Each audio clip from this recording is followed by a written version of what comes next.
সবাইকে স্বাগত দীপ্ত সংবাদের সাথে রয়েছে দোলা ডলরেস। নারায়ণগঞ্জে গ্যাস সংকটে বিপাকে পড়েছে নিটওয়্যার ও ডাইং শিল্প। কমে গেছে উৎপাদন, বাড়ছে লোকসান। সমস্যা দ্রুত সমাধানের দাবি শিল্প মালিকদের। নারায়ণগঞ্জে নিটওয়্যার কারখানার পাশাপাশি গড়ে উঠেছে ডাইং শিল্প, কিন্তু দীর্ঘদিনের গ্যাস সংকটে এখন এ দুই শিল্পই হুমকির মুখে। কারখানায় গ্যাসের চাপ প্রয়োজন 10 থেকে 15 PSI, অথচ মিলছে 5 থেকে 7 PSI। দিনের বড় সময় চাপ নেমে যাচ্ছে প্রায় শূন্যে।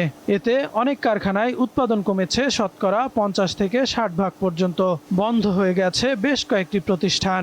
কাজ করতে পারতেছি না, আমাদের যে পরিমাণ প্রোডাকশনের দরকার ওই পরিমাণ প্রোডাকশন হচ্ছে না। অন টাইমে যে স্যালারি দিব, অন টাইমে শিপমেন্ট করব, আদৌ কোনো কিছু করা যেতেছে না। এই ব্যবসার উত্তরণের জন্য আগে যেসব অসুবিধাগুলো ছিল, প্রতিবন্ধকতা ছিল, সেগুলো দূর করবে এবং এই ব্যবসাটা যাতে আরো স্মুথভাবে চলে সেটার সমস্ত ব্যবস্থাগুলো সরকার করবে।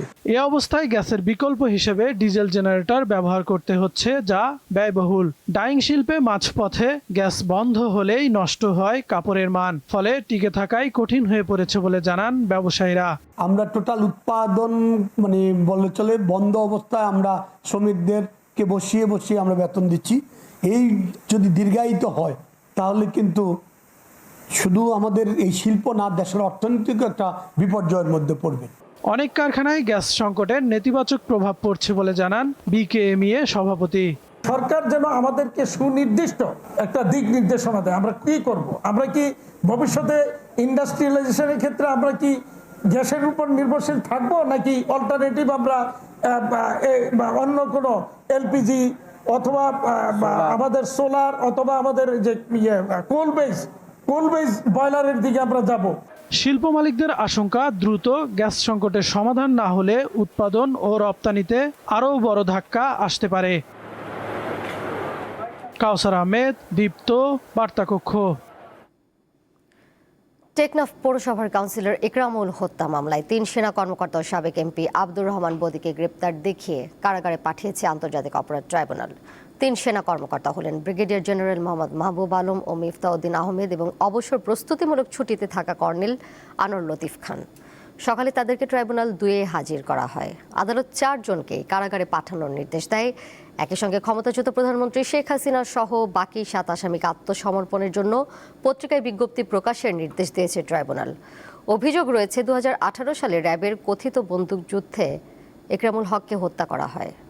তাকে যেভাবে ক্রসফায়ারে নাটক করে হত্যা করা হয়েছে, তখনকার সময় বাংলাদেশে অসংখ্য এরকম ঘটনা ঘটেছে, একই প্যাটার্নে, একই সিস্টেমে, এবং সেটা ওয়াইড স্প্রেড ছিল। এটা সারা বাংলাদেশে একই প্যাটার্নে কিন্তু এই হত্যাকাণ্ডগুলো সংঘটিত হচ্ছিল। দেশের 9টি অঞ্চলে আজ বৃষ্টি অথবা বজ্রবৃষ্টি এবং দমকা বা ঝোড়ো হাওয়া বয়ে যেতে পারে। আবহাওয়ার পূর্বাভাসে বলা হয়েছে রংপুর, ময়মনসিংহ, খুলনা, বরিশাল, পটুয়াখালী, নোয়াখালী, চট্টগ্রাম, কক্সবাজার ও সিলেট অঞ্চলের উপর দিয়ে দক্ষিণ বা দক্ষিণ পূর্ব দিক থেকে ঘন্টায় 45 থেকে 60 কিলোমিটার বেগে বৃষ্টি বা বজ্রবৃষ্টি সহ অস্থায়ীভাবে দমকা বা ঝোড়ো হাওয়া বয়ে যেতে পারে। এ কারণে এসব এলাকার নদীবন্দরকে 1 নম্বর সতর্কতা সংকেত দেখাতে বলা হয়েছে।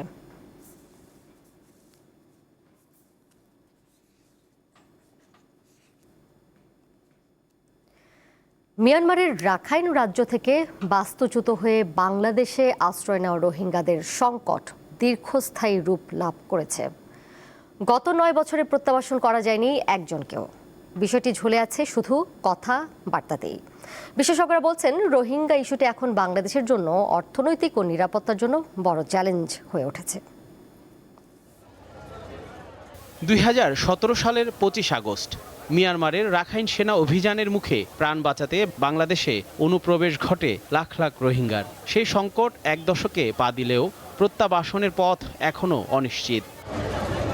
কক্সবাজার ও ভাষাঞ্চর মিলিয়ে বাংলাদেশে এখন কমপক্ষে 12 লাখের বেশি রোহিঙ্গার বসবাস।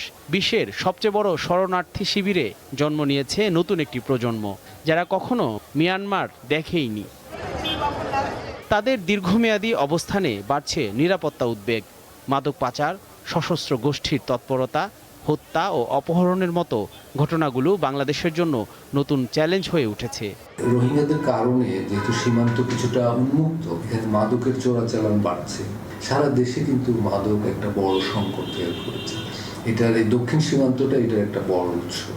ফলে রোহিঙ্গাদের কারণে আসলে বাংলাদেশ বহুমাত্রিক সমস্যায় পড়ে গেছে। বিশ্লেষকদের মতে রোহিঙ্গা প্রত্যাবাসনই এসব সমস্যার একমাত্র সমাধান।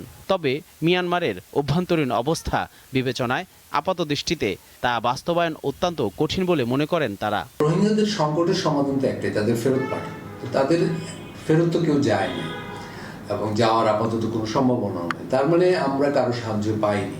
এই যে 3 লক্ষাধিক রোহিঙ্গার তালিকা প্রকাশ করে মিয়ানমার তাদেরকে শনাক্ত করেছে বলে ঘোষণা করেছে, এইটা আমার যতটা না মনে হয় যে প্রত্যাবাসন প্রক্রিয়া শুরু করা বা সেই 3 লক্ষাধিক রোহিঙ্গাকে মিয়ানমারে নিয়ে যাওয়া, তার চেয়ে অধিক বেশি হচ্ছে আন্তর্জাতিক সম্প্রদায়কে দেখানোর জন্য যে তাদের একটা সদিচ্ছা আছে। রোহিঙ্গাদের জন্য দিন দিন কমছে বিদেশি অর্থায়ন, এতে চাপ পড়ছে দেশের অর্থনীতিতে। সুরক্ষার বিভিন্ন দিক আছে, তো এগুলো করার জন্য ধরেন বছরে প্রায় 1 বিলিয়ন ফাইন্যান্সের দরকার হয়। এই ফান্ডটা কমতে কমতে ধরেন 1 বিলিয়ন সবসময় চেয়েছে, এটা 800, 700, 600, 500 এভাবে নামছে আর কি। তো প্রথমত আমি বলবো যে রোহিঙ্গা রেফিউজি প্রোটেকশনের জন্য যে জয়েন্ট রেসপন্স প্ল্যান, তার জন্য যে পরিমাণ ফাইন্যান্সিয়াল বার্ডেন শেয়ারিং দরকার, ইন্টারন্যাশনাল কমিউনিটির দরকার এখানে এগিয়ে এসে বাংলাদেশকে সাপোর্ট দেওয়া। শঙ্কার বিষয় হলো এখনও থেমে নেই রোহিঙ্গা অনুপ্রবেশ। গড়ে প্রতিদিন 20 থেকে 30 জন বাংলাদেশে ঢুকছেন বলে জানান স্থানীয়রা। জহিরুল মোহসান, দীপ্ত সংবাদ, ঢাকা। দেশের বাইরের খবর। সিরিয়াকে সন্ত্রাসবাদের মদতদাতা দেশের তালিকা থেকে বাদ দিয়েছে যুক্তরাষ্ট্র। দীর্ঘ 47 বছর এই কালো তালিকায় ছিল দেশটি। যুক্তরাষ্ট্রের পররাষ্ট্রমন্ত্রী মার্কো রুবিও জানিয়েছেন, আন্তর্জাতিক সন্ত্রাসবাদ থেকে নিজেদের পুরোপুরি দূরে রাখতে সিরিয়া সরকারের ইতিবাচক পদক্ষেপের স্বীকৃতিস্বরূপ এই সিদ্ধান্ত নেওয়া হয়েছে। ওয়াশিংটনের এই সিদ্ধান্তে সিরিয়ার উপর থেকে সব ধরনের রপ্তানি নিষেধাজ্ঞা উঠে যাবে।